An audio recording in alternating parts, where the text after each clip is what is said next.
Bueno, arranquemos entonces, si les parece. Lo que voy a hacer es terminar con el tema que habíamos empezado, que es el de relatividad especial, que también se conecta con el tema anterior, que es el de sistemas de referencia. Eh, el tema de relatividad después lo vamos a retomar. Lo que estamos viendo, empezamos a ver en realidad la vez pasada, es el tema de cinemática, de la relatividad, y dentro de algunas clases vamos a ver algo del tema de dinámica de la relatividad especial. Entonces, para recapitular lo que ya habíamos empezado, les resumo el tema en el pizarrón, para lo cual voy entonces justamente al pizarrón. Ahí. Y bueno, lo que estamos viendo es que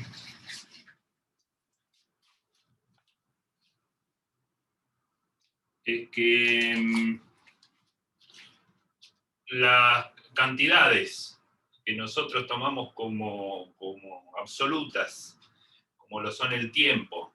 ¿El tiempo qué tiempo? El tiempo transcurrido entre dos eventos. Uno define, según el interés que uno tenga para estudiar en ese momento, para simplificar, identifico dos eventos. Por ejemplo, yo tengo un vehículo que va por una cierta ruta, entonces identifico el evento de ese vehículo pasando por tal punto de la ruta y un segundo evento del vehículo pasando por algún otro punto de esa misma ruta. Esos son dos eventos por elegir dos situaciones puntuales dentro del experimento que quiero estudiar. Entonces, el tiempo transcurrido entre esos dos eventos es algo, bueno, bien definido. Una vez definido así, todos entendemos a qué me refiero. Por ejemplo, a tener un cronómetro y largar el cronómetro cuando paso por el punto A y volverlo a parar cuando paso por el punto B. Me fijo el tiempo transcurrido. Similar, la longitud entre esos dos eventos, o sea, la distancia entre el punto A y el punto B sobre esa ruta. De eso hablamos.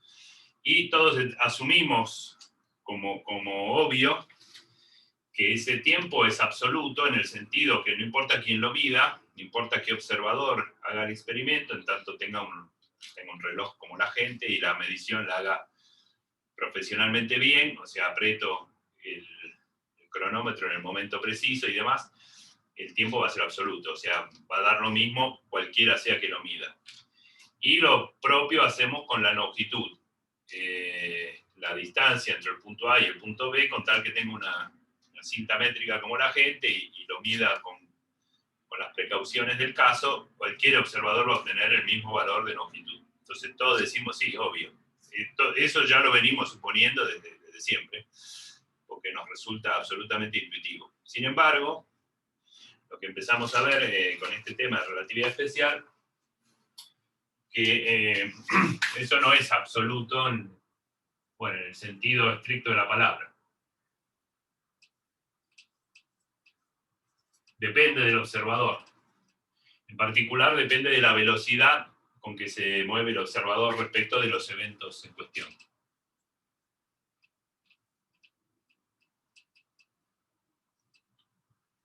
Eso dijo Einstein en 1905, y esta cuestión toma particular relevancia cuando alguna de las velocidades involucradas se aproxima a la velocidad de la luz. Entre los postulados son solo dos postulados de la relatividad especial. Uno, que todas las leyes de la física valen en cualquier sistema de referencia inercial. Segundo, que la velocidad de la luz es una constante universal. Es decir, la luz como evento, en vez de tratarse de un vehículo sobre una ruta, puede ser un rayo de luz. También, si estamos hablando de luz, la velocidad de la luz es un absoluto. O sea, vale 300.000 kilómetros por segundo, no importa quién la mida. Y eso contradice, aparentemente no, contradice algo que surge de las leyes de Newton, que es la ley de adición de velocidades. Si yo ahora tengo sobre un vagón de tren una persona caminando, todos diríamos, si estamos en el andén, la velocidad de la persona es la velocidad del vagón más la velocidad de la persona respecto al vagón. Sumamos velocidades. También eso nos resulta evidente y es una consecuencia de que la longitud y el tiempo son absolutos, como supone Newton.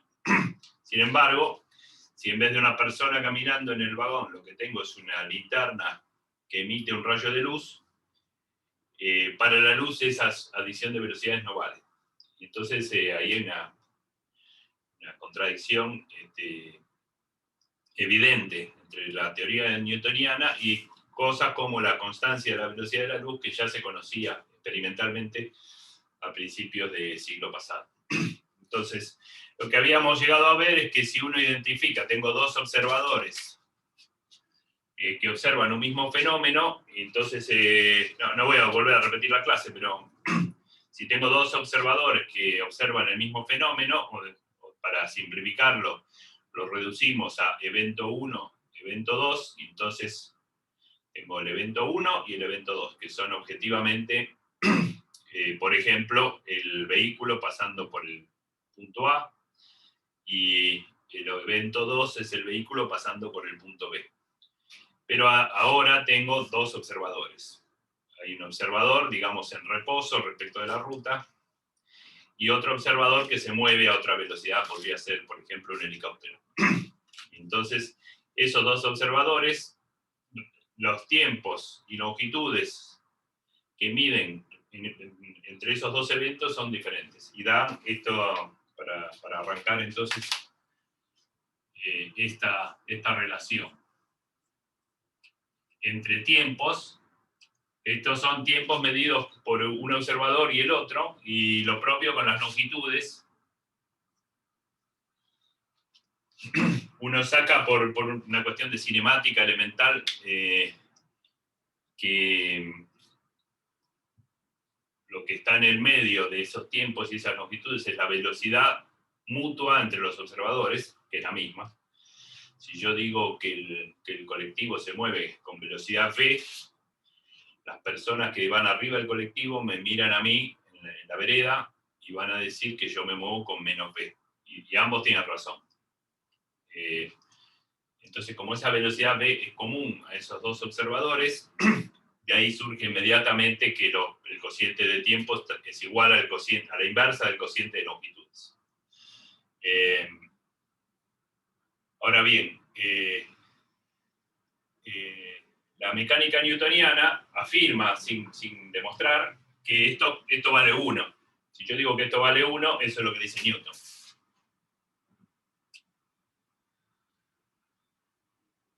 Lo cual resulta súper intuitivo, obvio, a punto de todos suponemos eso.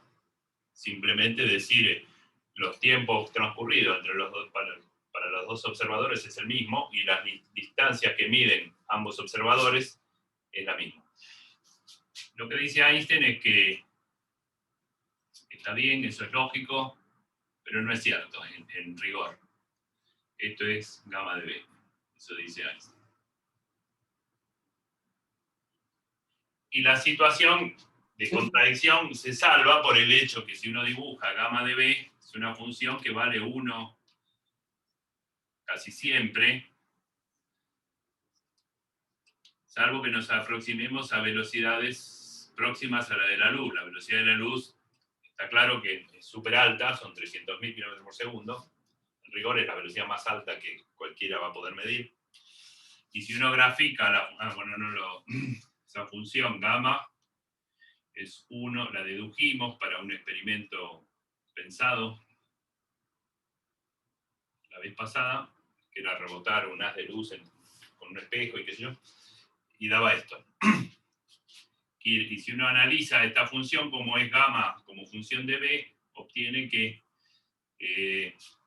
fíjense, si B es mucho menor que C, la velocidad entre los dos observadores es, qué sé yo, imaginen cualquier velocidad de cualquier vehículo, de cualquier helicóptero, de cualquier avión. Los aviones vuelan alrededor de 900, 1000 kilómetros por hora, que es un montón, pero cuando lo divido por la velocidad de la luz, que son 300.000 kilómetros por segundo, B sobre C me da qué sé yo, 0,0001, una cosa así. Siempre da muy chico. Y elevado al cuadrado todavía más chico, de manera que si B sobre C es muy chico, esto da 1. Entonces, para todas las velocidades mucho menores que C, esto vale 1. O sea, si esta es la recta horizontal, esta función es así. Y recién cuando estoy, qué sé yo, al 90% de la velocidad de la luz o más, empieza a crecer monótonamente, gamma es siempre mayor o igual que 1. Pero para velocidades, digamos, normales, es 1. Con lo cual, por eso es que nos parece lógico suponer que vale 1, pero cuando uno hace física hay que tener en cuenta que hay situaciones donde la velocidad entre los observadores o bien la velocidad del objeto que estoy estudiando se pueden parecer a la de la luz. Y entonces este factor cobra Tengo una pregunta. su relevancia. Sí, decir. Yo tengo una pregunta sobre uno de los postulados de la teoría de relatividad especial. Uno de los postulados, si mal no estoy, era que la luz de la velocidad de la luz era absoluta, o sea que era siempre 300.000 kilómetros por segundo. Pero yo, bueno, quizás estoy equivocado o me enseñaron mal, que recuerdo que me habían enseñado que la velocidad de la luz vacío era mayor que la de, bueno, la que está acá en la Tierra o en otro lugar. ¿Eso es verdad o no? Sí, está bien, hay que hacer la aclaración. Lo que es constante universal, esos 300, que no son 300.000, son 299.000, no me acuerdo cuánto, está en los libros con varios decimales, o en Wikipedia con varios decimales. Esa es la velocidad. ¿Qué haces, Daniel? ¿Me escuchás? Soy Nahuel. Daniel, ¿me escuchás? Soy Nahuel. No sé, me parece que se te hace unos minutos, se te traba mucho y se pierde la imagen además. No sé qué. Acá vi que los chicos están discutiendo en el chat que les pasa lo mismo. Al principio pensé que podía ser yo, pero los últimos 30 segundos no se te escuchó la respuesta. Bueno, voy de nuevo. Puede ser que, déjenme ver si por ahí bajándole la resolución a la imagen. A ver. Gracias por avisar.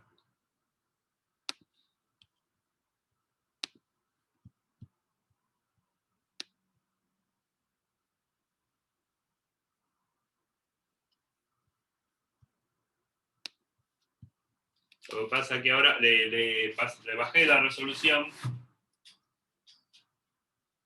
con lo cual uso menos ancho de banda, por ahí ahora. Pero bueno. Probemos un rato y me avisan. Igual tampoco sé mucho qué hacerse.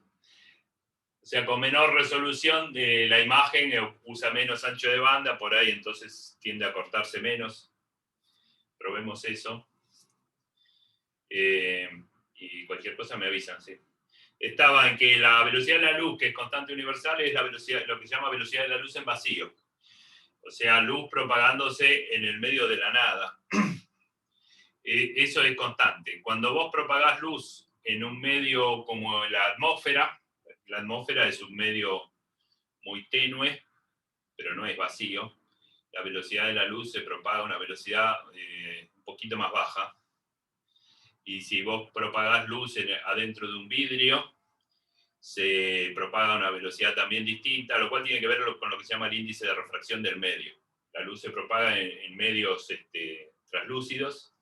Cada medio translúcido, según el material, tiene un índice de refracción distinto que determina cuánto vale la velocidad de propagación de la luz en ese medio. Entonces, la velocidad de la luz depende del medio en el que se propaga. Pero en vacío es constante, no importa quién la mida.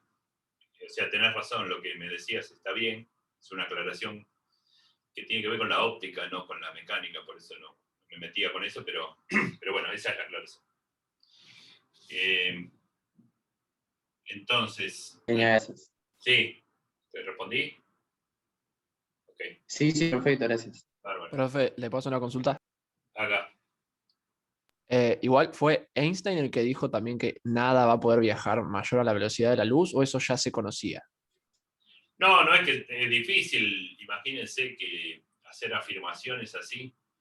Es una consecuencia de la relatividad especial que la velocidad de la luz, esa constante, es un tope, es un límite superior. Fíjense que acá incluso, por lo menos lo que podemos ver es que suponer que algo se mueve a velocidad mayor que la de la luz tiene serios problemas, me da un gamma imaginario. Entonces hay un llamado de atención ahí que las velocidades posibles para que esto tenga sentido físico tienen que ser menores o iguales que c. Hay una cuestión que tiene que ver con lo que se llama causalidad, que asegura que la velocidad de la luz es la velocidad más alta. Es una consecuencia inmediata de la relatividad especial, de los postulados de la relatividad especial. Eso no pasa, por ejemplo, con el sonido. Hay otras cosas que se propagan, hay muchas ondas que se propagan. El sonido se propaga también a una cierta velocidad. La velocidad del sonido también depende del medio en el cual se está propagando. Pero es una velocidad que sí puede ser superada. Uno puede tener objetos supersónicos. Pero lo que no puedo tener son objetos superlumínicos. O sea, nada puede, qué sé yo. Es lo que afirmamos los físicos, porque si encontráramos alguna vez un objeto moviéndose a velocidades mayores que la de la luz, hay que venir a revisar esta teoría. No, eso por ahora no ocurrió. Si ustedes miran, ponen superlumínico en Wikipedia, van a aparecer objetos superlumínicos, pero es una cuestión aparente, que aparece en algunos fenómenos astrofísicos, pero es un efecto aparente. O sea, parece que se mueve a velocidades mayores de la luz, pero cuando uno lo mira con detenimiento se da cuenta que en realidad el objeto se mueve a una velocidad siempre por debajo. Bueno, entonces hasta ahí habíamos visto, y lo que esto quiere decir es dos cosas famosas, digamos, de la teoría. Una es que si miro el cociente de tiempo, aclaración, ¿qué es el subcero? T0 es lo que se llama el tiempo propio, y L0 es la longitud propia. ¿Qué quiere decir propio? Quiere decir que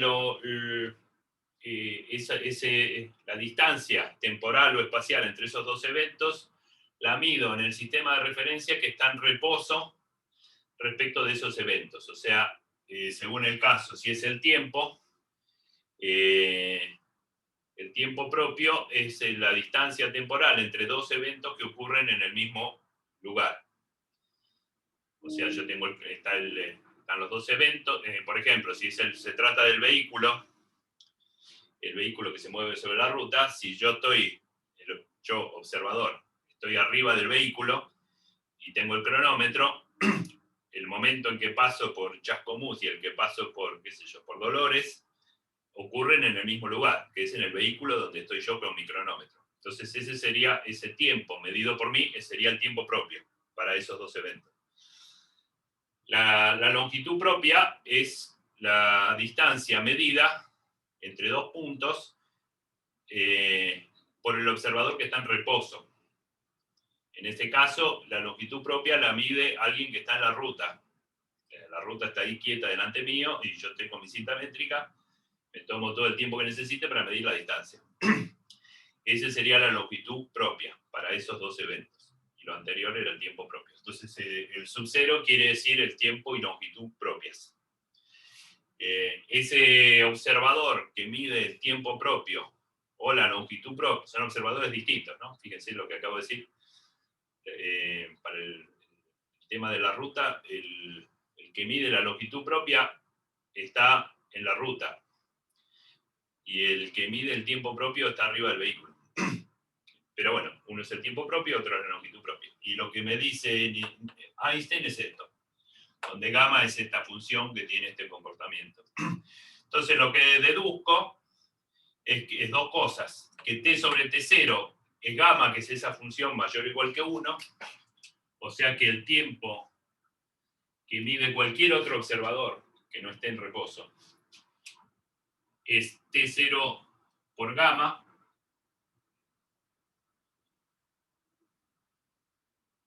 Y como gamma es mayor o igual que 1, esto es mayor o igual que t0, ¿verdad? Quiere decir que cualquier observador que es móvil mide un tiempo que es mayor que el propio. Puede ser casi igual, si la velocidad es baja es casi igual, y volvemos a lo que nos resulta intuitivo, pero si un avión que se mueve muy rápido va a medir un tiempo que es mayor que el propio, lo cual no tiene nada que ver con que uno puede pensar, bueno, se mueve tan rápido que lo midió mal, lo midió más o menos, y por eso parece que... No, es un efecto físico muy robusto. Esto se llama dilatación temporal. ¿Por qué? Porque cualquier observador va a medir un tiempo que es más largo que el propio. No es un efecto aparente, sino que es un efecto físico. Y si lo hago con las longitudes, como fíjense que el cociente de longitudes está al revés, entonces la longitud de cualquier observador es la longitud propia sobre gamma.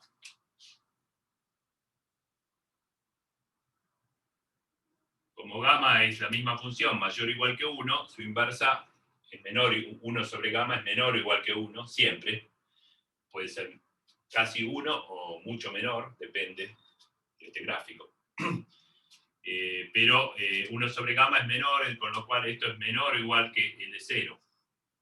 Quiere decir que con las longitudes pasa al revés. Cualquier observador móvil mide una longitud entre dos eventos, siempre. ¿Cuáles son los eventos? Uno lo establece previamente. La longitud que mide el observador móvil siempre es más corta que la longitud propia. Eso se llama contracción de longitudes.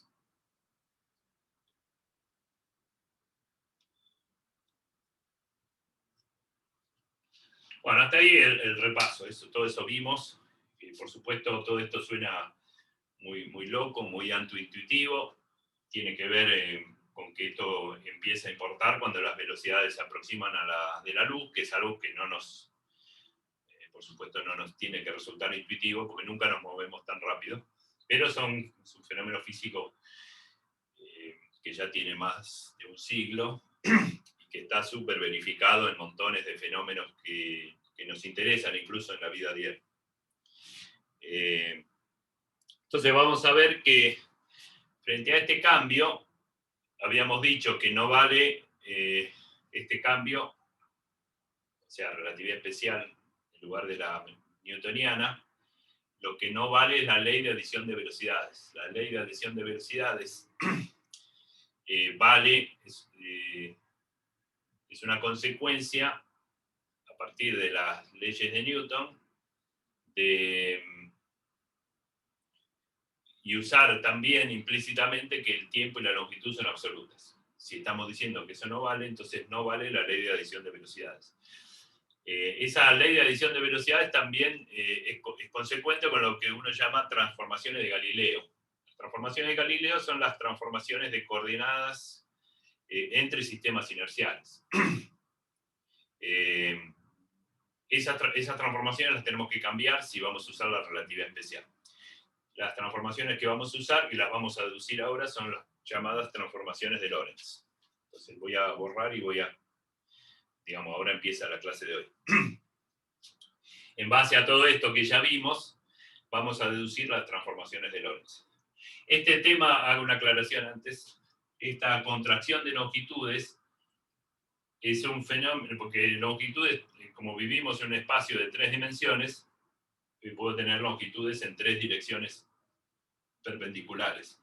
El fenómeno de contracción de longitudes tiene lugar en la dirección de movimiento, en la dirección de la velocidad.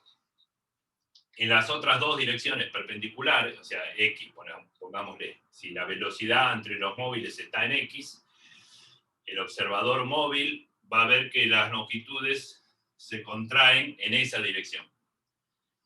No así las direcciones Y y Z, las 2 direcciones perpendiculares a la del movimiento, no va a observar diferencias. Esa aclaración hay que hacerla porque las longitudes viven en un espacio tridimensional, mientras que, bueno, el tiempo es solo el tiempo. ahí no hay ambigüedad.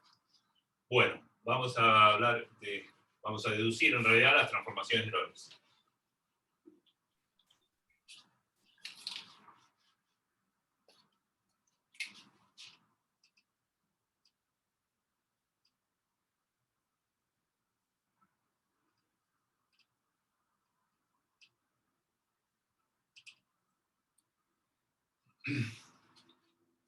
Y para eso vuelvo entonces con un rato a los dos sistemas de coordenadas. Profe, si por alguna razón vos querés estudiar algún movimiento que sea más rápido que la velocidad de la luz, pese a que no exista físicamente, ¿qué transformaciones usarías o qué teoría? Es que no, justamente como vos decís, si no existe, ¿para qué vas a estudiar algo que no existe, digamos? Esto rápidamente, como todas las teorías, ¿no? Las teorías parten de esta en particular, pero cualquier otra, las de Newton también, parten de el andamiaje, ¿cuál es? Tiene ciertas hipótesis de las cuales deductivamente llego a ciertos resultados. Si esos resultados coinciden con la experiencia natural, si esos resultados me sirven para predecir cosas, a qué velocidades llegan los trenes y qué sé yo, y por qué no se caen los aviones, esas teorías las sostengo porque son herramientas basadas en ciertas hipótesis que coinciden con lo que después observo, con lo que después la naturaleza produce. En el momento en que alguno de esos fenómenos naturales no puedo explicarlos con alguna de mis teorías, tengo que revisar la teoría. Probablemente alguna de las hipótesis que están sosteniendo esa teoría. Mientras eso no ocurre, esa teoría ganamos confianza en esa teoría, y la verdad que la relatividad especial y la relatividad general son teorías súper sólidas que han logrado explicar un montón de cosas. Una de sus consecuencias es que no vas a observar fenómenos más rápidos que la velocidad de la luz, y hasta el momento nadie observó fenómenos más rápidos que la velocidad de la luz, con lo cual es fantástico, como poder predictivo es fantástico. Newton no dice eso, Newton dice poder tener la velocidad que quieras. Y bueno, entonces, ¿para qué vas a estudiar un fenómeno que nunca nadie observó? Podés construir tu propia teoría, podés tratar de construir vos una teoría donde las velocidades superen a la de la luz y entonces predecir qué cosas raras pasan, pero después venís a la naturaleza. Resulta que nunca encontrás un fenómeno natural moviéndose más rápido que la velocidad de la luz. Entonces Einstein va a venir y te va a decir, te lo dije. Es eso. No sé si lo explico. Vos podés, como juego, tratar de armar una teoría donde las cosas superen la velocidad de la luz y ver qué pasa y ver qué éxito tenés con la comparación con los experimentos. Y bueno, las teorías de las que uno habla, de las que uno enseña en las facultades y demás, son las exitosas, por supuesto. ¿Para qué vamos a estudiar una teoría que fracasó? La teoría de Newton, hablando de fracaso, no es un fracaso ni mucho menos. Las teorías de Newton funcionan fantástico en el régimen de velocidades a las que estamos acostumbrados. Y tiene un límite, lo que se llama un límite de validez, que es este. O sea, Einstein le puso un límite de validez, como si le hubiera podido decir a Newton, ojo, que si las cosas van a tipo 250.000 kilómetros por segundo o más, ojo que tenés que corregir esto. Pero mientras no esté ahí, yo usaría las ecuaciones. Todos usamos las ecuaciones de Newton a velocidades bajas. Bueno, entonces este era mi sistema, un sistema de referencia. Hagamos otro móvil. Este es el eje X, este es X'. Este lo llamo el observador S'. Este tiene un origen acá en el punto. Este punto es el origen, este es O', por supuesto. ¿Qué más? Y bueno, lo que necesito ahora es un objeto de estudio, ¿no? Acá tengo dos observadores, cada uno con su sistema de coordenadas. O sea, cada observador tiene por lo menos una cinta métrica para medir longitudes y un cronómetro para medir tiempos. Y bueno, ¿para qué para observar que, bueno, pongámosle como mínimo un punto, un objeto puntual cuyo movimiento queremos estudiar. Entonces los dos observadores observan el mismo punto. Y me falta decir que el sistema S' se mueve respecto del sistema S con velocidad v. Horizontalmente. También el observador prima, o sea, si yo me subo en este sistema de referencia que se mueve, puedo decir que en realidad es el sistema S que se mueve con velocidad menos v. Y tendré razón, eso también es cierto. Pero bueno, ambos dos queremos estudiar qué le pasa al punto P, y para eso, acá voy a usar una anotación medio antigua, pero que me parece que para esto es clara. Hay ciertas distancias que cualquiera de los dos observadores puede medir y vale esta regla de suma. O sea, yo puedo medir la distancia del punto O, del origen de coordenadas del observador S, al punto P. Eso después cambiará con el tiempo, pero yo saco una foto y mido esta distancia que llamo OP. La distancia entre O y P, para que no haya ambigüedad. Y otras distancias que me interesan son la distancia acá entre O y O', la distancia entre los orígenes de coordenadas, O y O', y la distancia entre O' y P.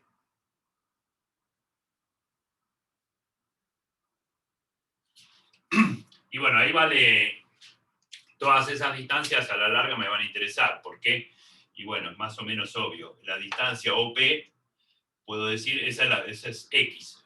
La distancia OP, el observador S lo va a llamar X, es su distancia a lo largo del eje X. La posición del punto a lo largo del eje X.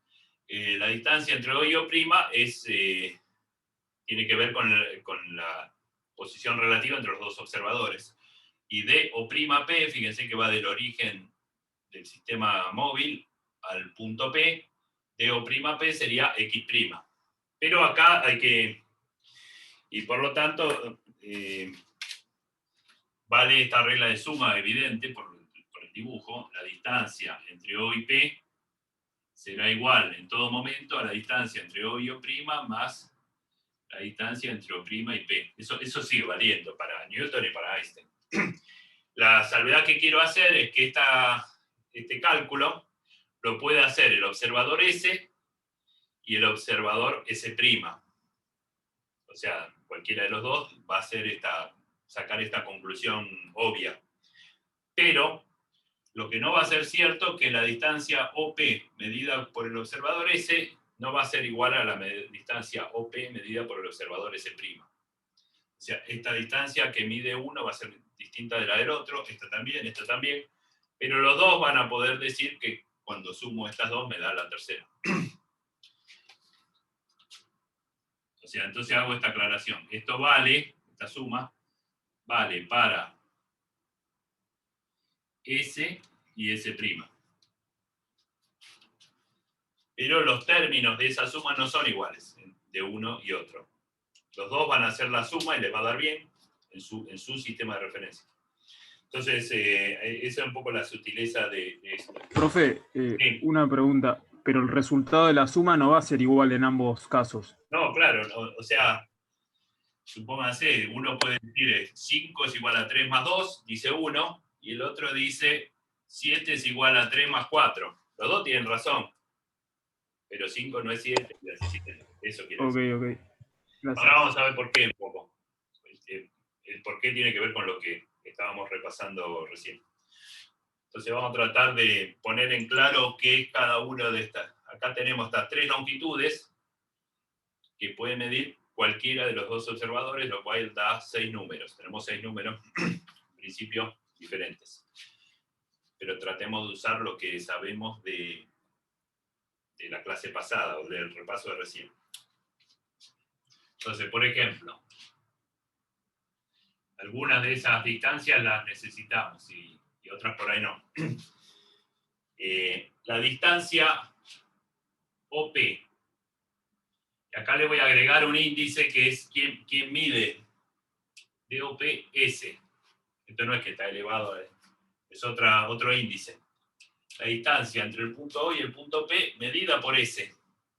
A esto, ¿cómo lo voy a llamar? T.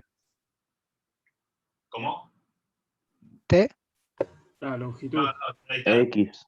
X. X. Ah, X. Claro. Y yo soy el observador S, cuya coordenada vale X. ¿X qué es? X es la posición del punto P, es la distancia del punto P al origen medida por mí. Así que eso es X, así de fácil. ¿Y qué más necesito? La distancia que mide S entre O y O', medida también por S. Ahora, Una pregunta. Ahí vos le... ¿cómo decís? O sea, es válido también si le agregás posiciones iniciales, ¿no? Sí, Distinto a cero. ahora voy a aclarar algo de eso. Ahora el mismo observador, mide, en vez de medir dónde está el punto P, mide el origen del otro sistema. Lo que va a ver es que el origen del otro sistema se mueve uniformemente a velocidad v. O sea, v por t. V por t más una distancia inicial, más la posición inicial. Lo que yo voy a suponer es que, para simplificarme la vida, voy a suponer que cuando t valía 0, los dos orígenes coincidían. O sea, cuando arranca esta película, los dos sistemas están juntos, uno se mueve, el otro no, pero largan juntos.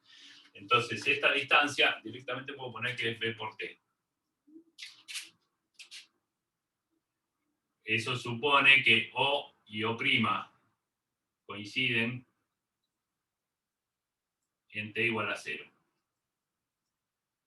Siempre puedo elegir que en el instante inicial el origen, porque total estos sistemas de referencia los definimos nosotros, el usuario, el observador. Entonces yo digo, ¿dónde pongo el origen? No, llego a la ruta esa, digo, bueno, ¿dónde ponemos el origen? Y bueno, arbitrariamente elegimos un origen. ¿Y para dónde va el eje X? Y para dónde va la ruta, obviamente. Esas decisiones son nuestras, entonces puedo decidir que a t igual a 0, cuando los dos disparamos el cronómetro, O y O' tenían el origen común. Eso me simplifica un poco, porque si no acá tendría que agregar más una longitud inicial, que lo único que va a hacer es molestar. Entonces, también el observador S, bueno, y eso es todo lo que necesito, me parece, del observador S. Cuando el observador S, que está fijo, mide la posición del punto, dice la posición es X. Y cuando mide el origen de coordenadas del otro observador, eso se mueve con una velocidad v constante, porque son inerciales, no lo dije, pero es v constante. Y entonces dice, la posición esa es v por t.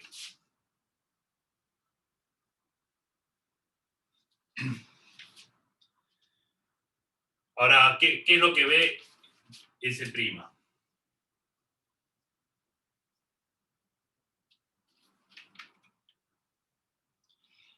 S', si yo ahora me paro en el sistema móvil, en el vagón, digamos, en este sistema móvil, la distancia entre O' y P, medida por mí, es X'. ¿No? De la misma manera que dije esto, la distancia de O' a P, pero medida por mí, por el observador móvil, a eso le llamo X'. Fíjense que es importante decir, agregar la información de quién hace la medición. La distancia entre O' y P, porque la distancia entre O' y P la podría medir pero entonces no la llamaría X', sería distinto.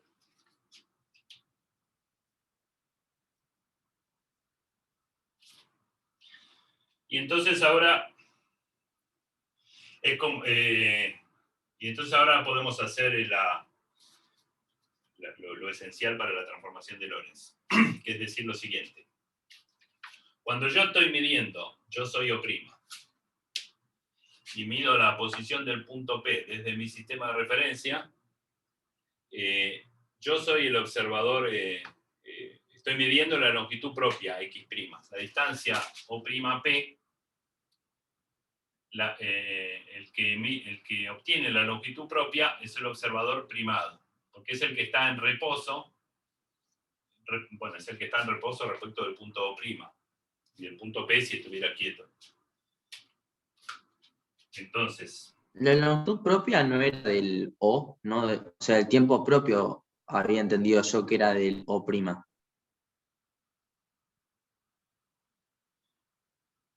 bueno, o la longitud o el tiempo. Acá lo que yo quiero decir es que S', el observador S' es el observador propio, es el referencial propio de X'. Déjenme escribirlo en lo referencial propio,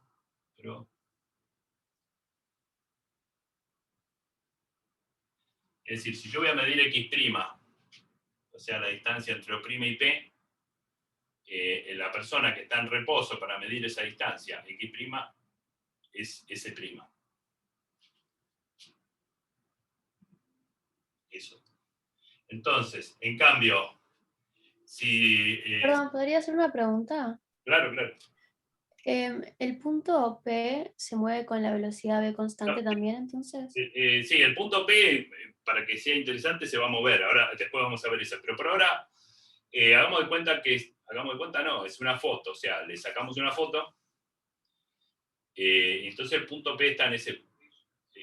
después esto va a ser función del tiempo en general, pero por ahora no importa. En el momento de la foto, yo saco una foto y me tomo todo el tiempo del mundo en la foto para medir esta distancia. Para medir esta distancia, hay alguien que está en reposo frente a eso, que es este. ¿Y cómo sabemos eso? Tipo, ¿por qué podemos afirmar eso? Claro, porque para medir esta distancia, la puede medir cualquiera, cualquier distancia la puede medir cualquiera, pero para medir esta distancia, este no es el observador propio. Claro, pero ¿por qué? Bueno, porque vos estás quieto, yo tengo que medir la distancia entre mi origen, yo estoy quieto respecto a ese origen, porque por eso soy el observador. El observador S' está en reposo respecto de O', y el observador S está en reposo respecto de O. Entonces, si yo veo... Ok, claro, ok. Genial, gracias. Esto es importante, o sea, hay un observador que es privilegiado, o sea, solo un observador está en reposo respecto de la situación que quiero estudiar. Todos los otros se mueven a velocidades las que sean respecto de ese. Entonces, es importante identificar cuál es el referencial propio, ese referencial privilegiado. Para medir X', el observador privilegiado es S'. Es medio obvio, porque todas las primas van por eso, pero es importante tenerlo claro. Entonces, fíjense que... Yo tengo una duda. Sí, sí. Perdón que lo interrumpa. Pero yo justo estaba viendo el PDF que había pasado a la clase anterior, y acá dice que la regla de longitud del L0 en reposo para el observador O. O sea, no pone el O'. No sé. No sé de qué PDF hablas. El PDF que pasó la clase anterior cuando estaba explicando relatividad, que habló de la longitud propia, la habló de longitud propia en base al observador, que bueno, ahora sería el S, ¿no? Acá es importante, sí, no me acuerdo qué dice justo ahí, pero ojo, porque por ahí son experimentos distintos. O sea, lo que había en ese PDF hay una regla acá, ¿no? En ese PDF hay una regla. Claro, sí. Y lo que está, la regla está quieta respecto de este. Entonces el observador propio, para medir la longitud de esa regla que está quieta en este sistema, es este. Acá yo podría poner una regla arriba de este carrito, podemos poner una regla, y entonces vale lo mismo, pero el observador propio para medir distancia respecto de este origen es este. No es claro, genial, sí, sí. No es el ahí mismo. entendí, gracias. Claro. Da distinto porque estamos diciendo cosas un poco distintas. Entonces, quiere decir que para medir esta cantidad, el observador privilegiado es este. Así que esta es la longitud sub 0, digamos, si lo llevo al idioma de la clase pasada. Ahora, el observador S también puede medir esto. En realidad no lo medí, pero el observador S midió OP y midió O'. Así que con una resta, ahora voy desde S, justo esta distancia entre O' y P no la tenemos, pero como vale la regla de la suma, desde S, la distancia S de O'P tendrá que ser, bueno, lo saco de esta regla de suma. Si yo quiero esto, es esto menos esto. Pero medido siempre por el mismo observador, ¿no?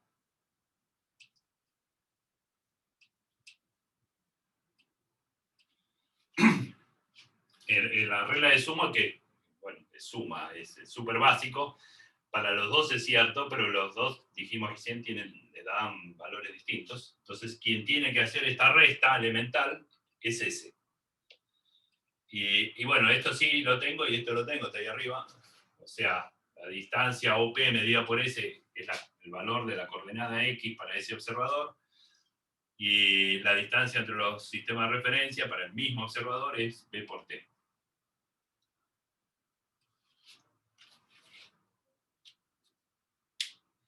Y bueno, entonces ahora tenemos el mismo segmento, O'P, medido por los dos observadores. Y sabemos que este es el observador propio y este no.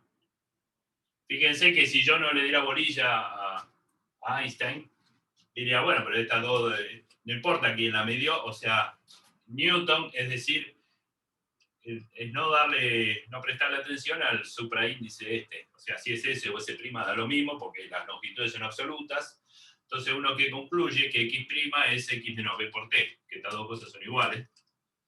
X' igual a X menos B por T es lo que uno llamaría la transformación de Galileo. Es lo que haría Galileo o Newton para hacer el cambio del sistema de referencia inercial al otro.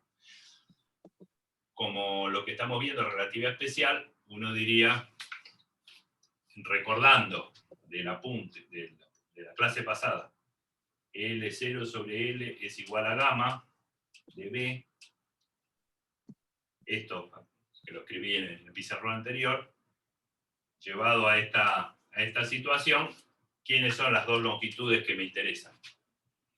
La distancia O'P de este segmento, medida por S', que es el referencial propio, o sea, es el L0, y la misma distancia medida por el otro observador móvil. Entonces, lo que tengo que traducir, tengo que traducirlo a la notación de este problema es L0 lo asocio con esto, es decir que ds' O'P es L0, y lo mismo, pero medido por S, la distancia entre O'P y P también, siempre el mismo segmento, pero medido por observadores distintos, es gamma.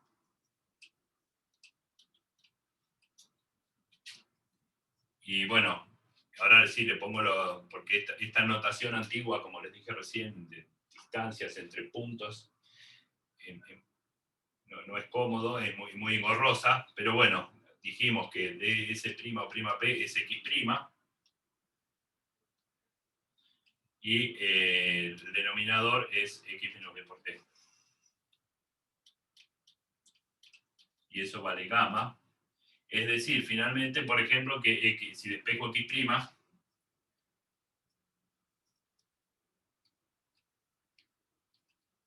ahí tengo mi primera transformación de Lorentz. Con esto saco, ahora vemos casi todo.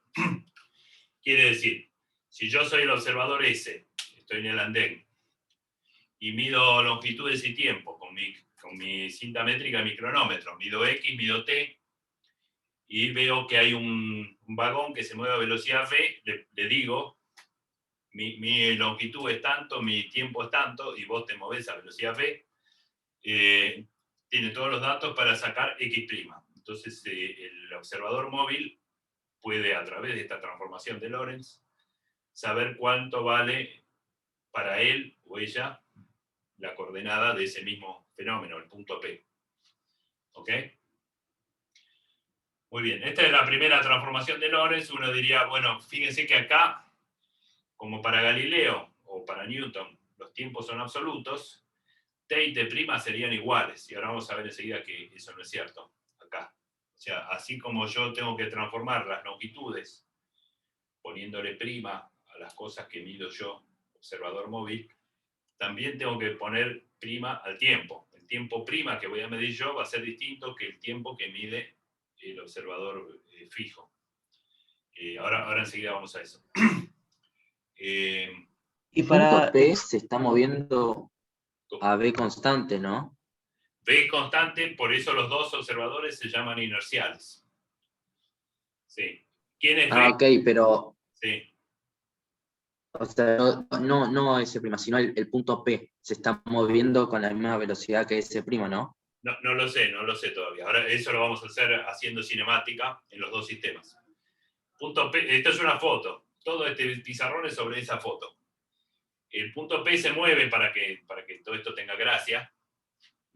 Nadie estudia física para estudiar puntos quietos, ¿no? Pero se mueve, sí. Pero quiere decir, X es X de T, en general. Y X' también. Pero eso, primero analicemos sobre una foto para después entender cómo analizar una película. Bueno, necesito borrar acá. Esto es lo que me importa. ¿Quién es B? Sí, puedo borrar hasta acá. ¿Quién es la velocidad B? La velocidad B es una propiedad relativa de los dos sistemas. Por supuesto, si yo estoy en el andén, voy a decir que la velocidad V es la del tren. Todos decimos eso, es la velocidad del tren, como si fuera una propiedad del tren. Pero en realidad, las velocidades son propiedades mutuas de los dos sistemas de referencia. Es igualmente válido, ya lo dije un par de veces, decir que el tren se mueve a velocidad V respecto del andén, y los que van en el tren tienen derecho a decir la estación de tren se mueve con velocidad menos v. Físicamente eso es igualmente válido. Entonces V es una propiedad de los dos sistemas de referencia. Tengan en cuenta también que gamma de B, si se acuerdan, va como B cuadrado, así que gamma de B, no importa el signo de esto. Gamma de menos B es igual a gamma de B. Ahora, si esta ecuación me sirve para, dados como datos, los valores medidos por el observador inercial S, obtener, o sea, dados X y T, obtener X', y yo quiero la inversa.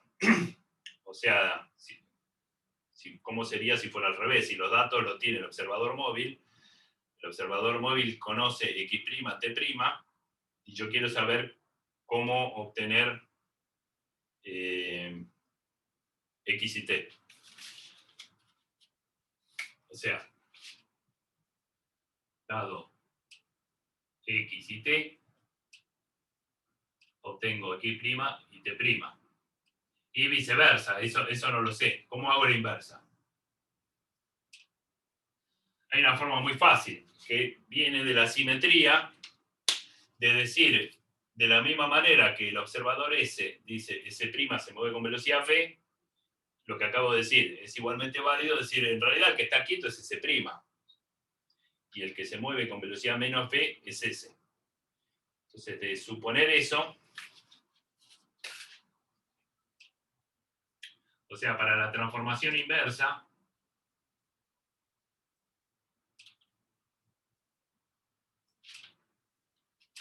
basta hacer lo siguiente.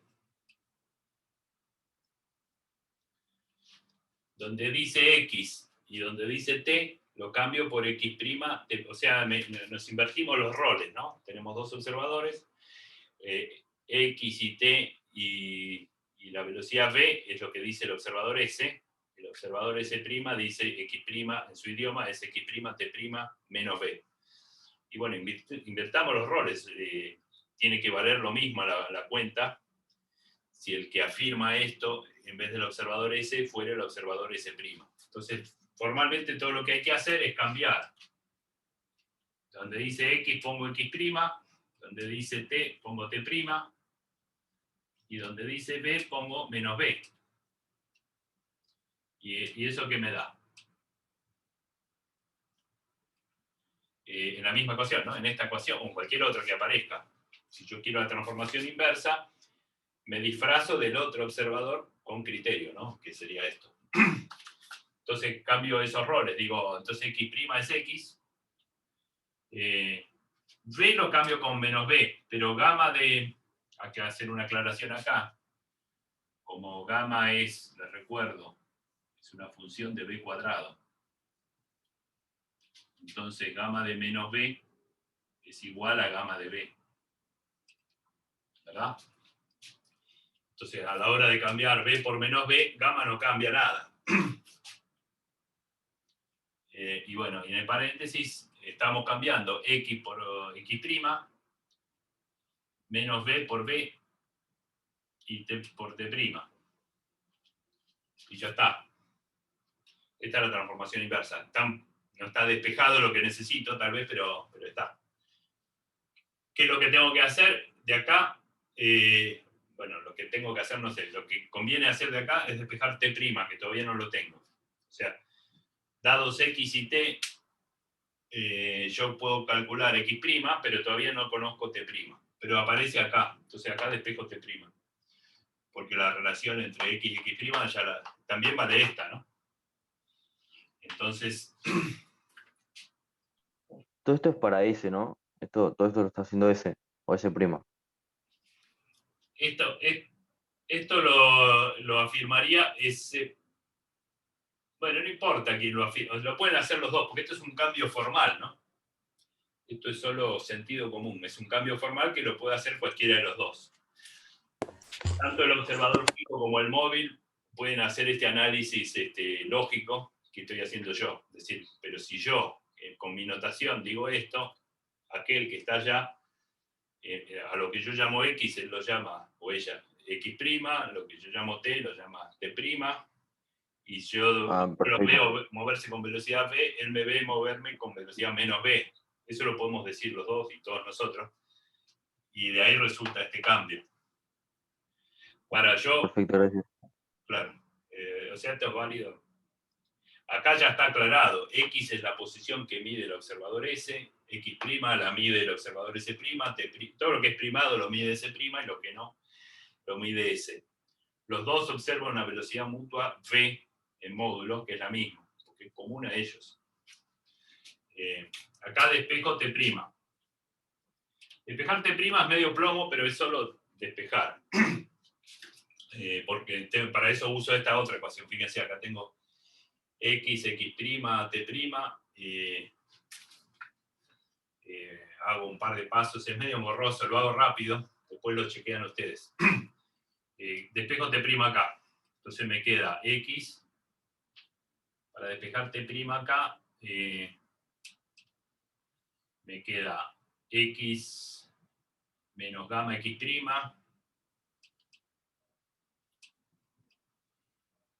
quiero despejar esto, así que es X, acá hay que distribuir, ¿no? Entonces es X menos gamma X', y como distribuí me queda gamma por B, multiplicando a T', tengo que dividir acá. Y X' lo tengo allá, entonces reemplazo X'. X menos gamma por X', que es a su vez gamma por X menos B por T.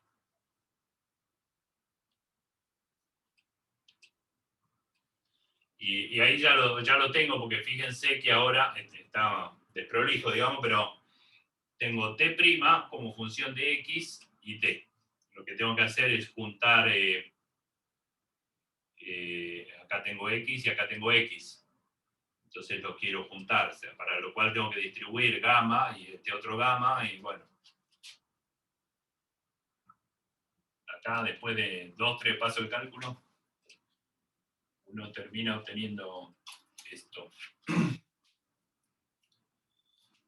Lo escribí en alguna parte. Acá. T' termina dando gamma por T menos B sobre C cuadrado. Por X. Entonces, ahora pasando en limpio, tengo esta transformación, este resultado de la transformación de Lorentz y este otro. Entonces lo voy a recuadrar.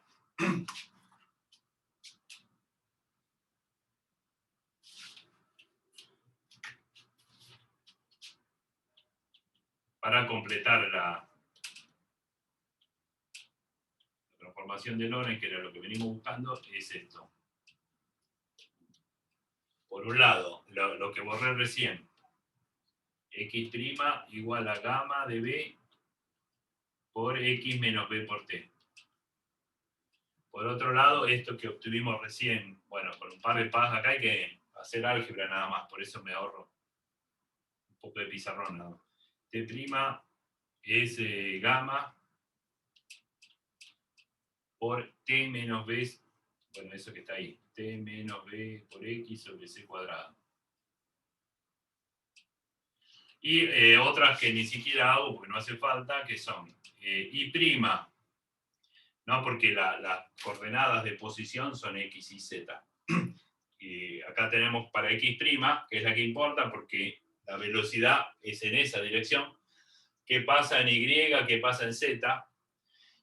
No lo hice y bueno, no hace falta, da esto, que y' vale y que z' vale z. Pero para que quede completo.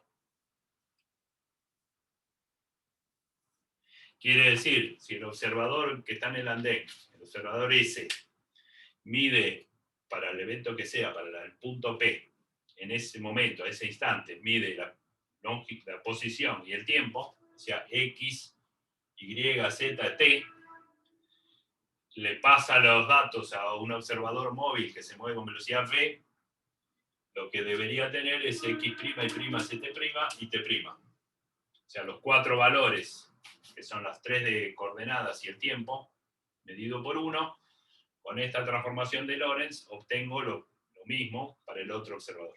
¿Okay? La transformación inversa de esto, hacemos el cambio formal que les dije recién, o sea, para hacer la transformación inversa, o sea, si el que mide las cosas es el observador móvil y quiere pasárselas al observador fijo, para eso está este truco. No hay hay una simetría, los dos observadores tienen el mismo rango. No hay tal cosa como observadores fijos y observadores móviles. Lo que hay son observadores que se mueven unos respecto de otros. Y entonces la transformación inversa la hacemos, lo que está primado lo desprimamos, entonces obtendré x y z t, o xt y z. Las dos últimas es trivial, o sea, simplemente decir que las coordenadas no cambian. Y en estas dos cambio, bueno, ya empecé, lo que está primado lo desprimo. Y lo que no tiene prima, le pongo la prima. Y cambio b por menos b. Cuando cambio b por menos b, gamma es el mismo.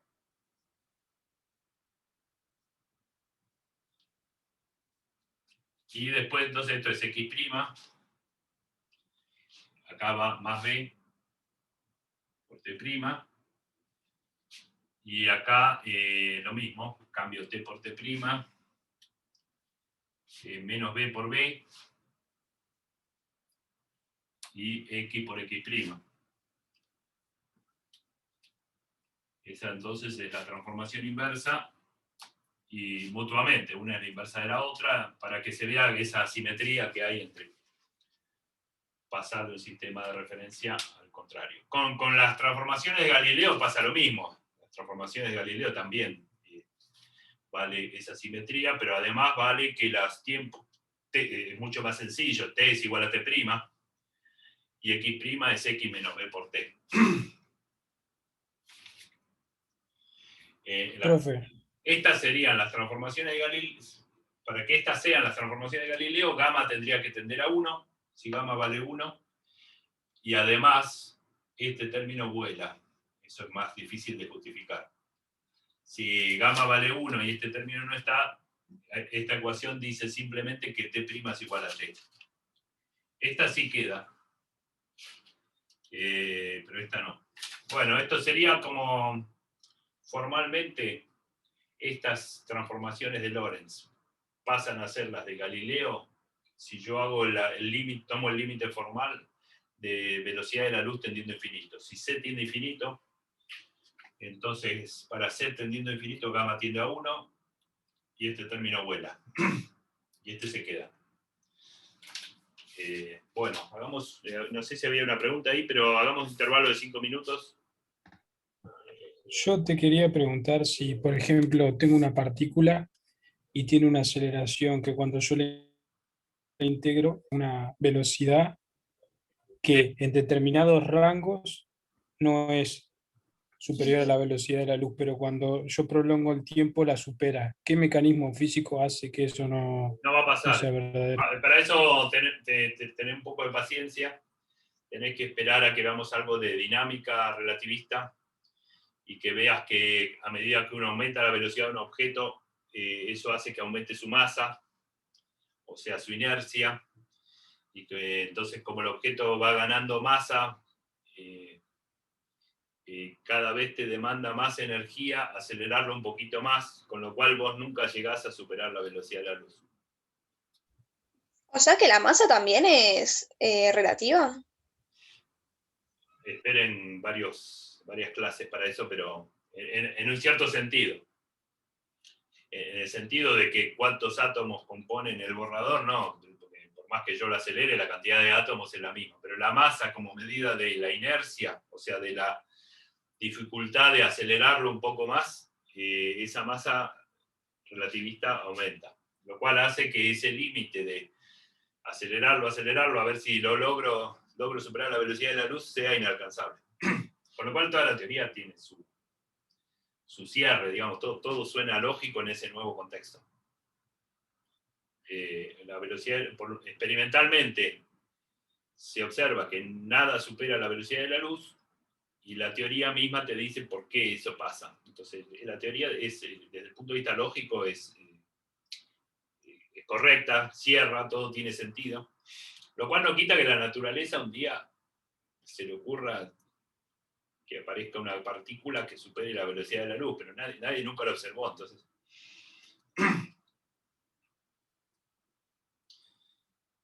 Bueno, estamos en intervalo hasta, no sé, por 3-4 minutos más para que se relajen, vayan al baño, lo que sea, calienten agua. Si algún otro quiere hacer preguntas, yo estoy acá.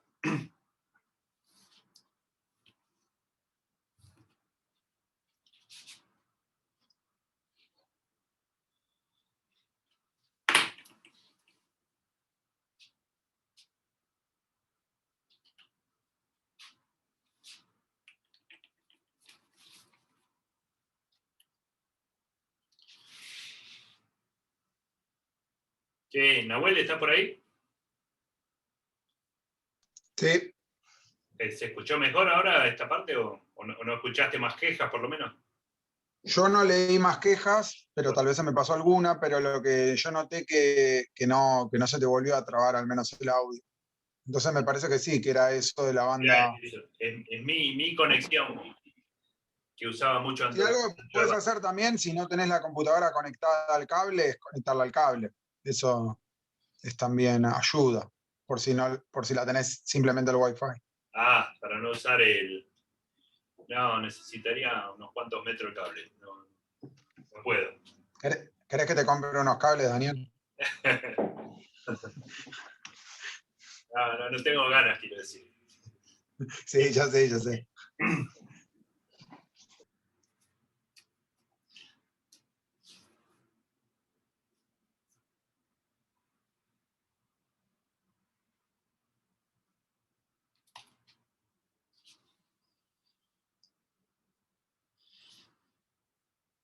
Bueno, en el peor de los casos, claro, problemas de conectividad debe haber habido en todas estas clases de distinta índole, o el alumno se desconecta o tiene mala conectividad, o lo tengo yo, pero en la medida que yo pueda grabar la clase, para grabar la clase yo sí, uso ancho de banda.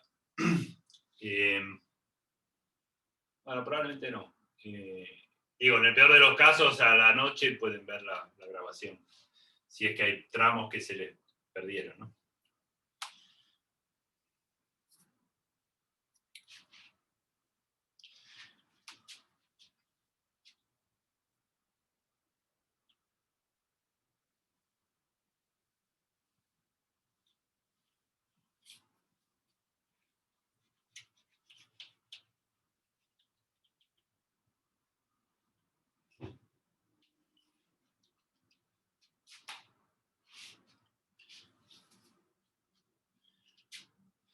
Bueno, ¿volvieron? ¿Están ahí para seguir un rato? Sí, sí. Bárbaro. Bueno, ahora, esto era, como dije, sobre una foto. Esta foto, la del dibujo. Ahora imaginemos la película. O sea, si esto lo hicimos para un tiempo t, el tiempo t que aparece es arbitrario, ahora uno puede decir, bueno, hagamos una secuencia de fotos, t más delta t más 2 delta t, y estas ecuaciones de repente evolucionan en el tiempo. Con lo cual uno tiene que admitir que x y x, bueno, t y t' avanzan, y x y x' son funciones del tiempo. Bueno, y y z también son funciones del tiempo. Y bueno, y vemos que resulta de eso. Y entonces ahora sí podemos admitir que el punto P se mueve. Y si se mueve, un observador mide una velocidad u y el otro mide una velocidad u', ¿no?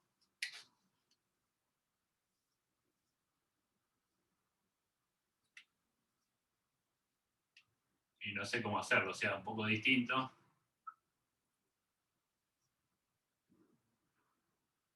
Pero así como dibujamos x y x', hay un u y un u'. O sea, un observador mide su medición de la velocidad y el otro también su propia medición. Si bien el objeto es uno solo que se mueve como se mueve, pero bueno, acá hay una cuestión de traducción del sistema de referencia. Entonces, para completar esto, lo que vamos a ver es cómo medir las velocidades o la relación entre las velocidades medidas por uno y por otro. Para eso lo que hay que hacer es cinemática, porque más allá de Einstein, uno aprendió que la velocidad es la derivada temporal de la posición. Eso lo aprendió este y lo aprendió este. Así que los dos van a agarrar los apuntes de cinemática de física 1A y van a decir, o sea, ¿este qué va a decir? U sub x es la derivada de x respecto de t, todo sin primar. ¿Y este qué va a decir? U sub x' es la derivada de x' respecto de t'. La derivada de su posición respecto de su tiempo. Todo lo que hay que hacer en esas ecuaciones cinemáticas que definen velocidad y después aceleración es ser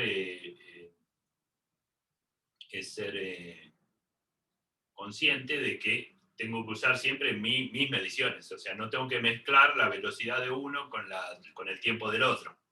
Porque eso da cualquier cosa, eso no da... Si derivo la posición en un sistema respecto del tiempo en el otro, eso no es la velocidad de nada, eso está mal.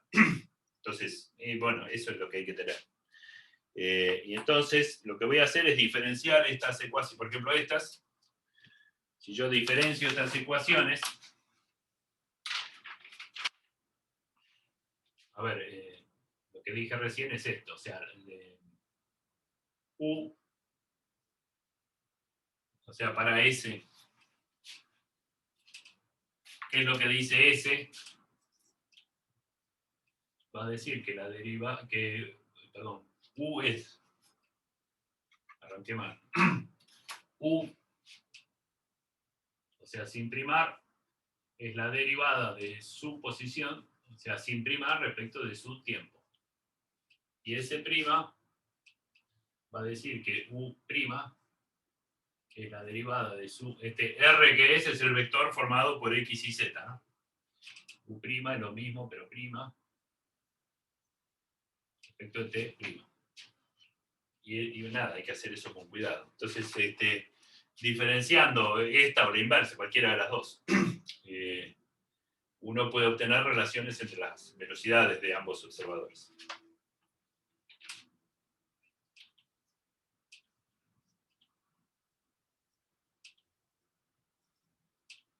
Diferenciando entonces las transformaciones de Lorentz.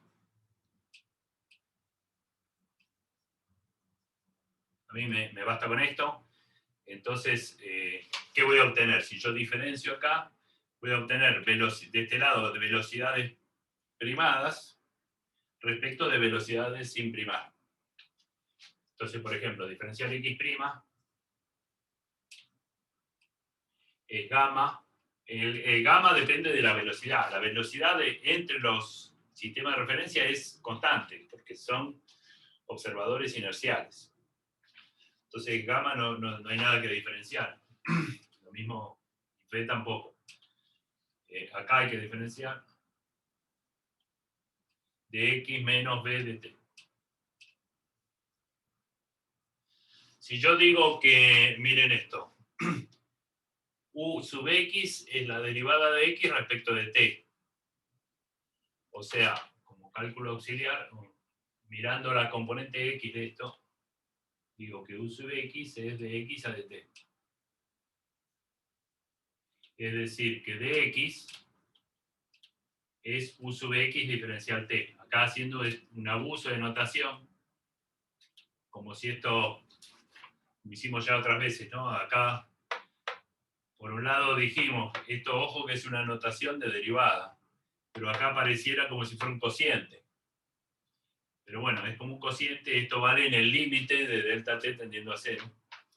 Entonces, diferencial de x, o sea, para delta t infinitesimal, vale esto, y voy y lo reemplazo arriba. Si dx es u sub x diferencial t, entonces esto me da gamma de b por diferencial x, lo reemplazo por ux de t, y saco el diferencial t, factor común, entonces me queda u sub x menos b diferencial t. ¿Okay?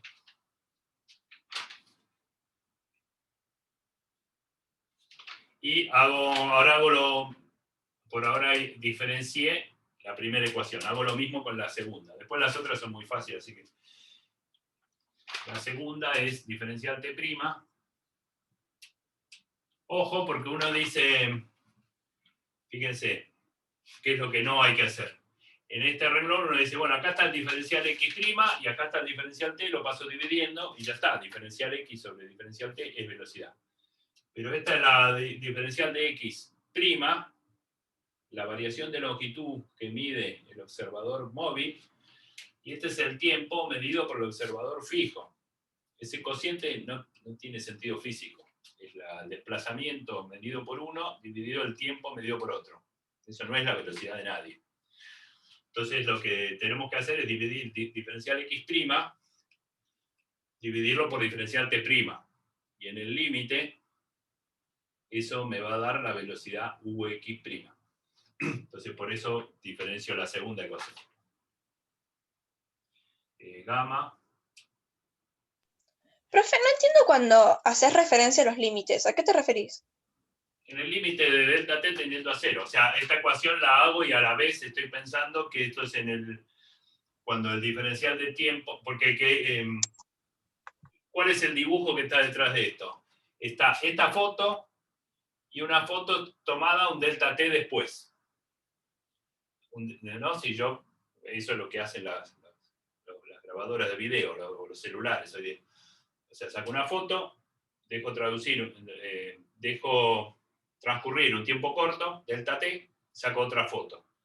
Y entonces yo veo entre una foto y otra cuánto se desplazó y mido con el reloj cuánto tiempo transcurrió, divido, ¿no? El desplazamiento entre una foto y la otra, dividido el tiempo entre una foto y la otra, eso no es la velocidad, eso es la velocidad media.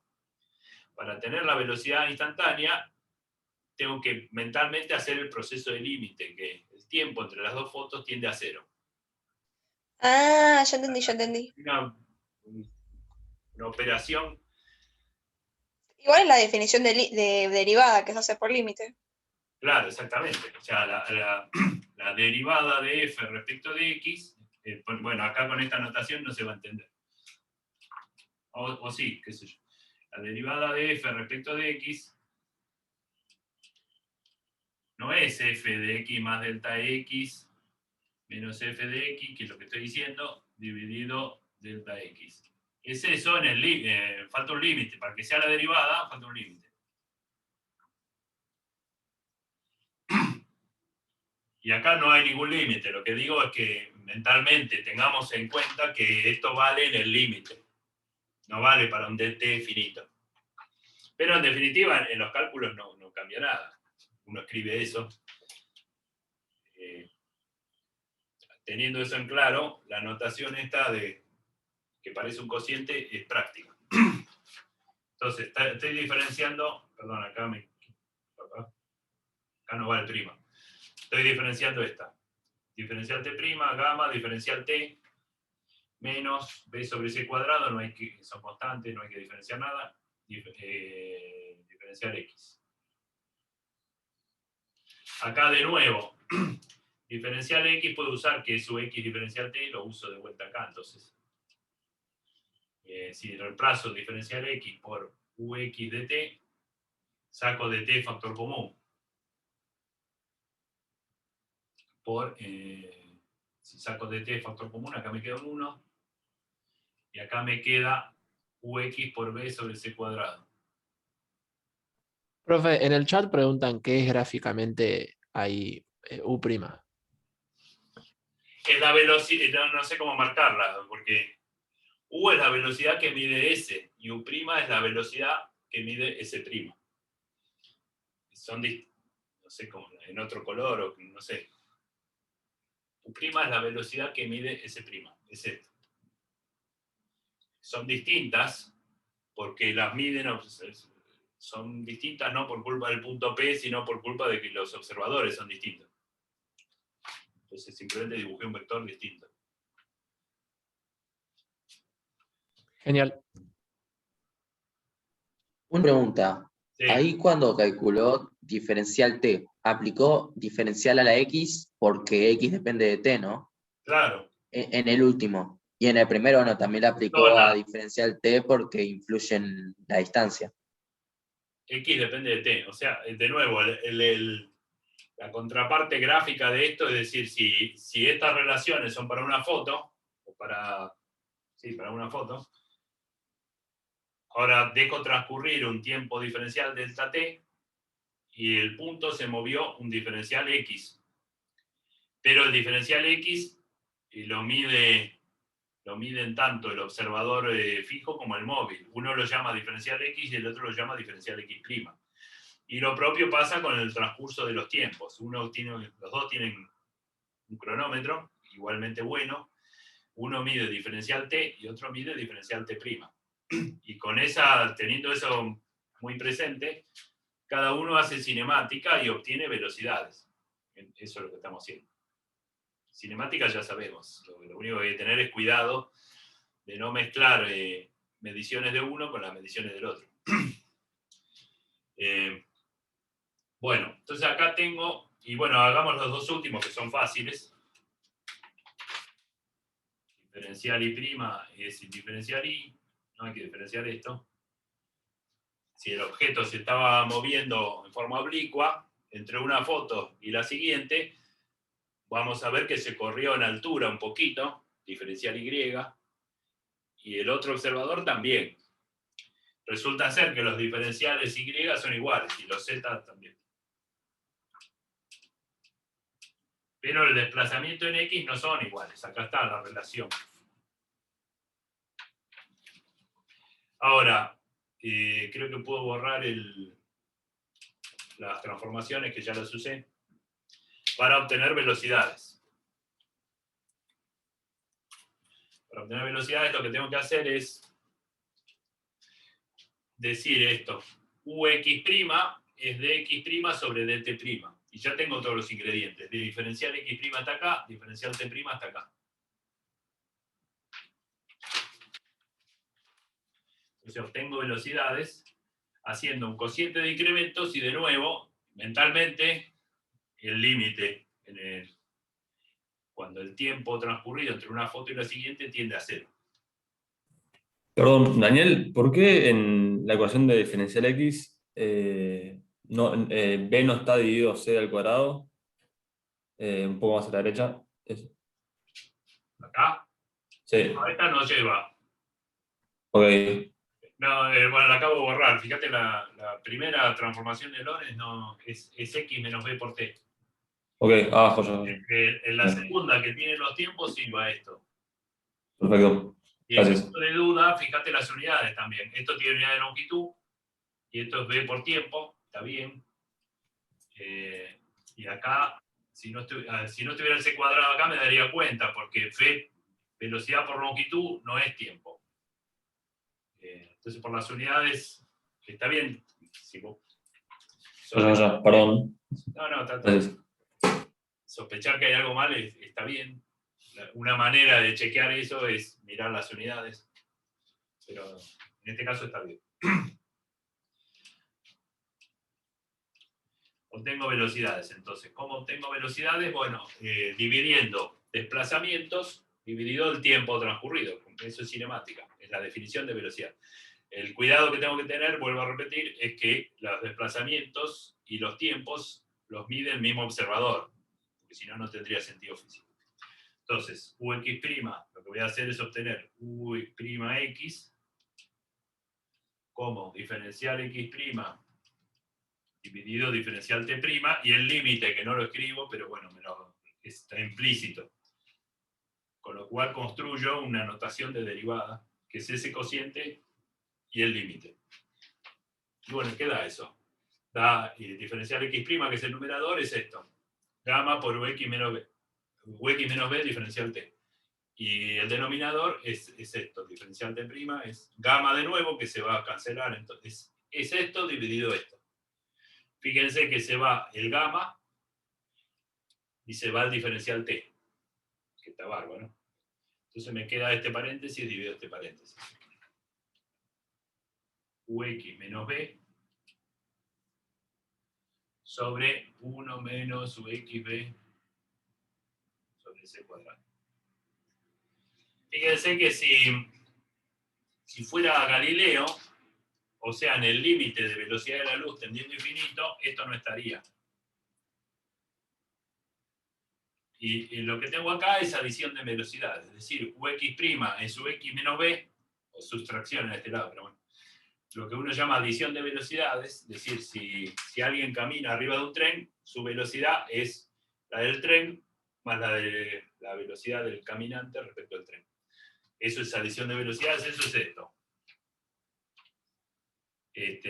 Cuando algo se aproxima a la velocidad de la luz, esta es la corrección que hay que poner. Pero bueno, sigamos. Esto es para X'. Fíjense que acá pasa algo por ahí no esperado. ¿Cuánto vale U'I? ¿Cuánto valen las velocidades en las otras direcciones? Uno diría, bueno, pero en las otras direcciones no pasa nada, las velocidades son iguales. Fijémonos que no. U'I es la derivada de I' respecto de T', por supuesto. Entonces la diferencial de I', eso sí me da diferencial I, que uno diría es, en este caso yo puedo decir diferencial I es U sub I diferencial T. Eso diría el observador S. Y lo mismo acá, ¿no? O sea, los desplazamientos en la dirección perpendicular al movimiento de los observadores se ven iguales. Las alturas se ven iguales. Pero cuando divido por el diferencial del tiempo transcurrido, en mi referencial, está todo esto. Y eso hace que las velocidades no sean iguales. U'I, entonces, recopilando, es Ui diferencial T, el diferencial T se va a ir. Dividido diferencial T', que está acá. Va un gamma, en paréntesis, y el diferencial T ya lo simplifiqué.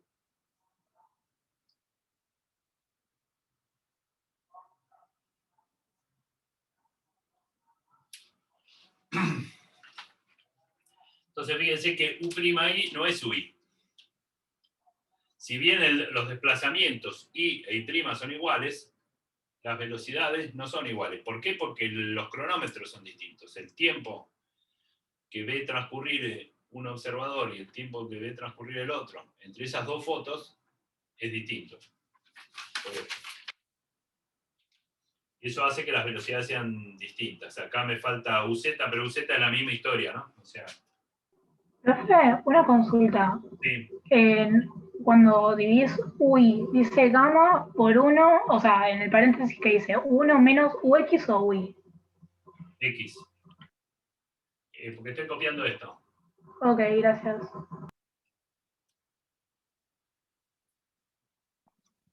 Otra preguntita cortita. U y U' sería la velocidad de P respecto de S y S'. Sí, es eso que me preguntaban recién. Ah, ok, listo. Gracias. Por eso vean ahora, o sea, lo hago en otro color, no sé bien.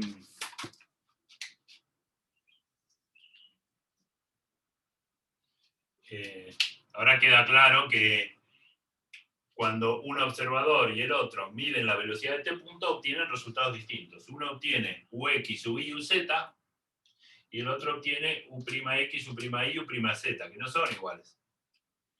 Sobre todo, fíjense este denominador. Ese denominador los hace muy distintas a las velocidades, pero a la vez, fíjense que eso solo es muy distinto cuando la velocidad es próxima a la de la luz. Si no, no cambia mucho. Porque este factor tiende a cero. ¿Por eso los vectores tienen sentidos distintos de las velocidades? Claro. Eso es lo que quise hacer. Por ahí lo hice. No supe bien cómo. Un vector es el que mide uno y el otro es el que mide otro. Como los dos los hice verdes, no supe bien qué notación usar en el gráfico. Pero bueno, fíjense entonces que ahí tenemos la relación ya de las velocidades. Si quisiéramos la transformación inversa de velocidades, no lo hago, pero es el mismo truco. O sea, lo que está primado lo desprimo y viceversa, y cambio B por menos B, y entonces ahí obtengo las velocidades UX, UI, UZ en términos de las primadas. O sea, la transformación inversa de velocidades. Perdón, profe, ya sé que lo dijiste 1000 veces, pero para que me quede de todo claro, todo lo que está primado entonces es respecto al sistema S'. Claro, sí. Listo, ahí está. Que tiene dentro de su fórmula cosas sacadas de S.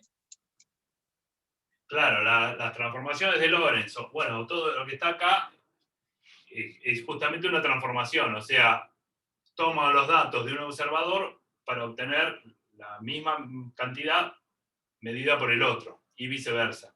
Esas son transformaciones, o sea, en una transformación, idealmente del lado izquierdo están las mediciones del observador S, y del lado derecho las del observador S', o al revés. De eso se trata una transformación, de traducir. Claro, es como una función, ¿no? Una transformación. Sí, en realidad transformaciones, vos por ejemplo, bueno, no estoy seguro de decir eso. Por ejemplo, transformaciones de coordenadas pueden ser una rotación. Cuando uno hace una rotación, lo hicimos la vez pasada, yo tengo R, una matriz de rotación, y R'. Eso cuando tengo un sistema de referencia. Bueno, eso es una transformación. En realidad, no sé si llamarlo una función, creo que no. Un sistema de referencia XY, me voy un poco de tema, eso es un ejemplo apenas. Y un sistema rotado. Esto es una transformación, o sea, tengo las coordenadas expresadas en un sistema de referencia, acá en el otro, y en el medio hay que aplicar algo. O sea, una transformación. En este caso la transformación toma forma de matriz. En este caso, pareciera que no, pero también.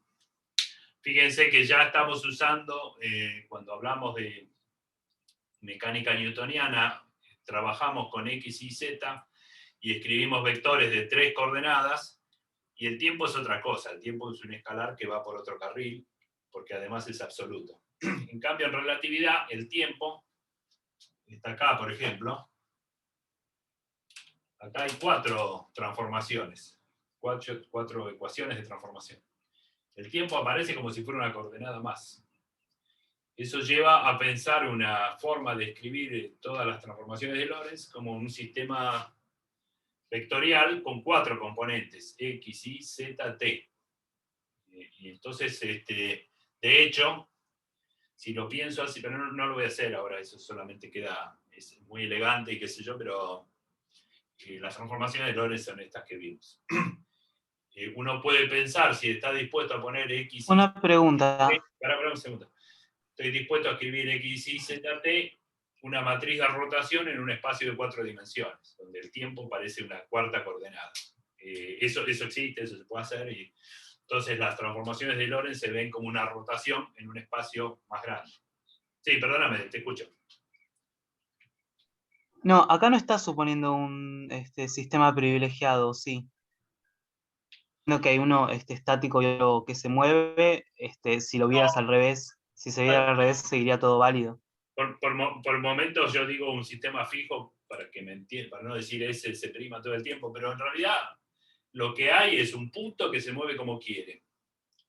Un sistema de referencia inercial y cualquier otro sistema de referencia que se mueva a velocidad constante respecto de ese. Hay esas tres cosas. Ni S y S' no son privilegiados, bueno, lo fueron para una cierta cosa concreta que yo hice en algún momento, pero en general tengo dos observadores y un objeto de estudio. En la medida, lo que sí necesito que los observadores sean inerciales para escribir, bueno, a esta altura ni siquiera, pero si voy a escribir ecuaciones de Newton, ecuaciones de movimiento, necesito que los observadores sean inerciales. Para que valga las ecuaciones que voy a escribir en esos referenciales. Entonces, los observadores inerciales se mueven, uno es inercial y el otro se mueve a velocidad constante respecto del anterior. Necesito eso, no para esto que hice, sino para lo que viene más adelante. Y el punto se mueve como quiere. Acá ven que las velocidades del punto son las que quieren. Y eso es todo. Ninguno de los dos observadores, hay una asimetría entre un observador y el otro. Uno se mueve respecto del otro, pero también el otro se mueve respecto del uno. Y eso es todo. No sé si te respondí o entendí mal la pregunta. No, sí. Es una traducción entre lo que ve uno y que le dice al otro. Entre dos observadores del mismo rango, los dos tienen el mismo derecho, ninguno es privilegiado respecto de nadie.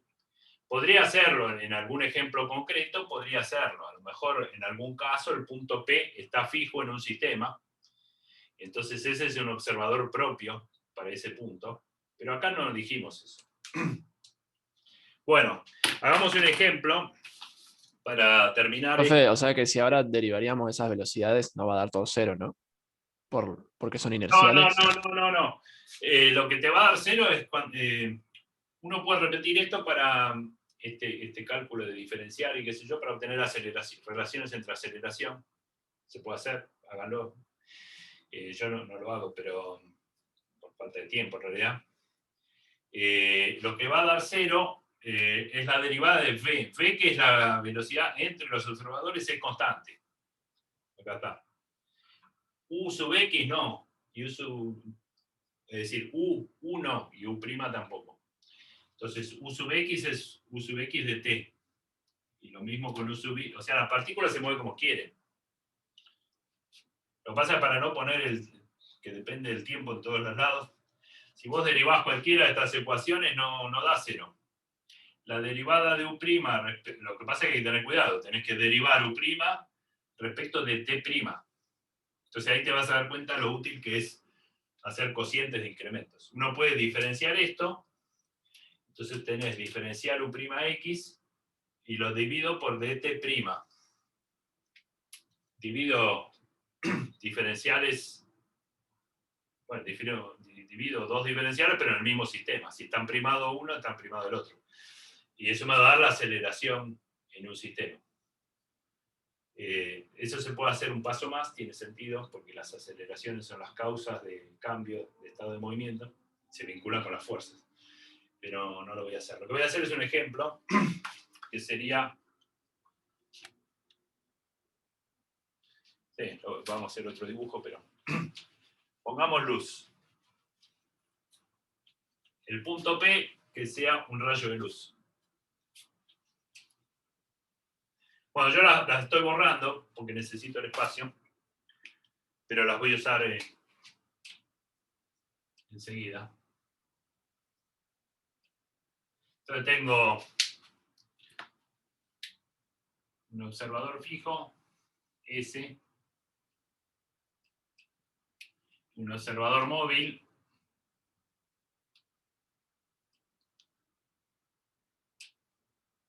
Y el objeto va a ser un rayo de luz. O sea, pongo acá una linterna.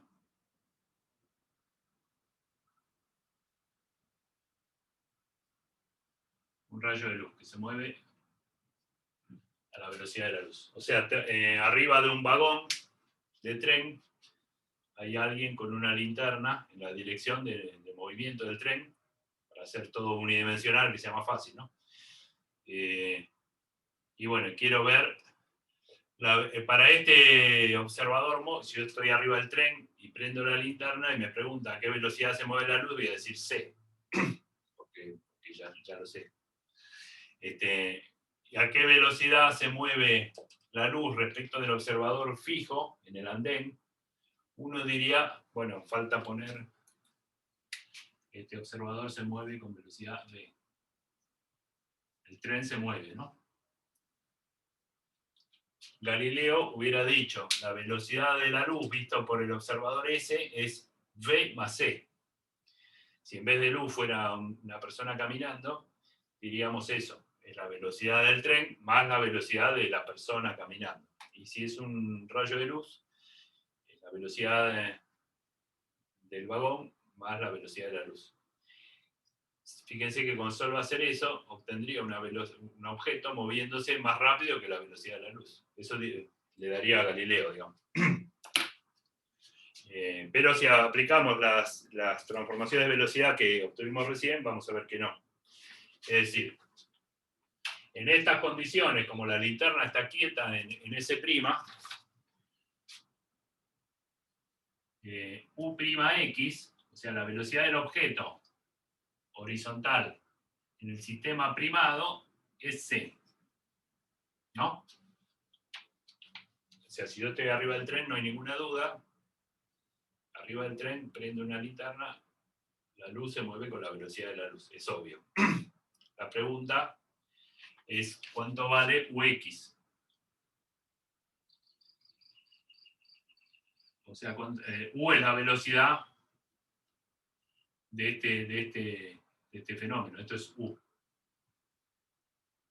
Bueno, no lo quiero poner para no confundir, justamente. U, lo que llamamos U sub X, U sub Y, U sub Z, es la velocidad del objeto de estudio, en este caso la luz.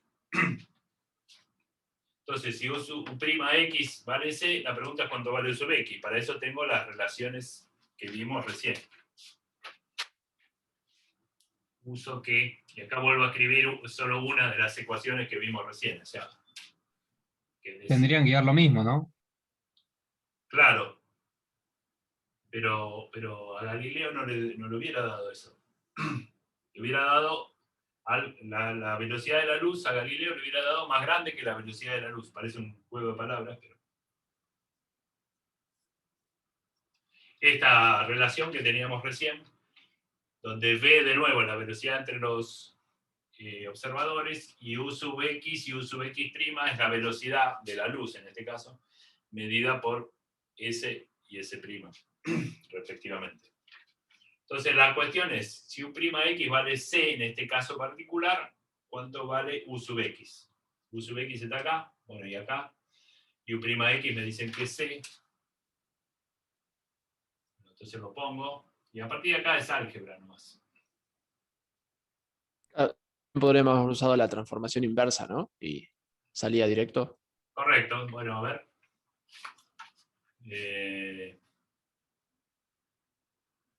Hagámoslo. Perdón. Bueno, hagámoslo de las dos maneras, para no borrarles y dejarlo a mitad de camino. Sería más fácil, sí. La transformación inversa me diría que acá quedaría U sub X, que es lo que quiero calcular, y acá quedaría U', que vale C, que sería el dato. Y bueno, ahora en un minuto lo hacemos. En vez del menos B sería más B, ¿o no? Claro, hay que poner más B y más B, correcto. Ahora lo hacemos, son dos maneras, hagamos las dos por una vez que se puede. Esta que estoy haciendo yo es más complicada, pero bueno. Más complicada despejar, pero nada más. Hay que despejar un sub X que está acá y acá, pero bueno, paso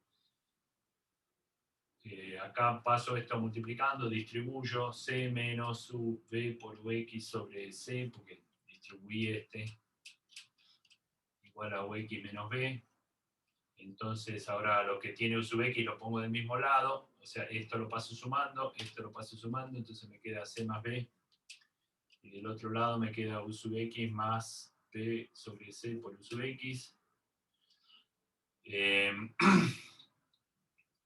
Saco U sub X factor común, saco común denominador C. U sub X factor común y saco común denominador C por C más B. Y bueno, ahí se ve. C más B se simplifica.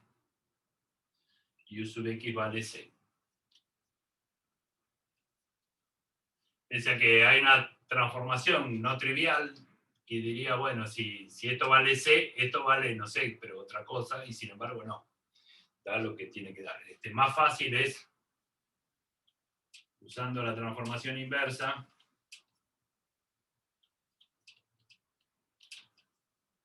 como dice el compañero, sería lo que está primado lo desprimo y viceversa, y cambio B por menos B. La transformación inversa resulta ser UX igual a U'X más B en el numerador, dividido, cambio B por menos B, entonces acá queda un más, y acá queda U'X.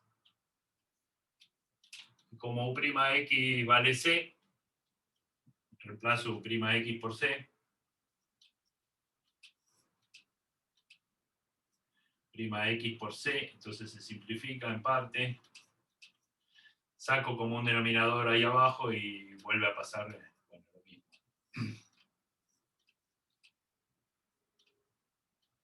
Se simplifico este con este y me queda un C dividiendo en el denominador, que es lo mismo que eso.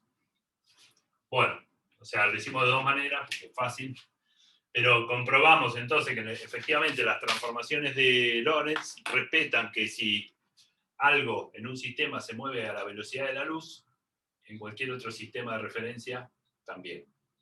¿Por qué dije cualquier otro sistema de referencia? Porque el parámetro V me da la velocidad con que se mueve otro referencial. Pero esto da C, no importa cuánto valga B, cuánto era, con lo cual, si yo hubiera cambiado estas velocidades por muchísimos otros valores, esta cuenta da lo mismo. Esta cuenta da C independientemente de la velocidad V.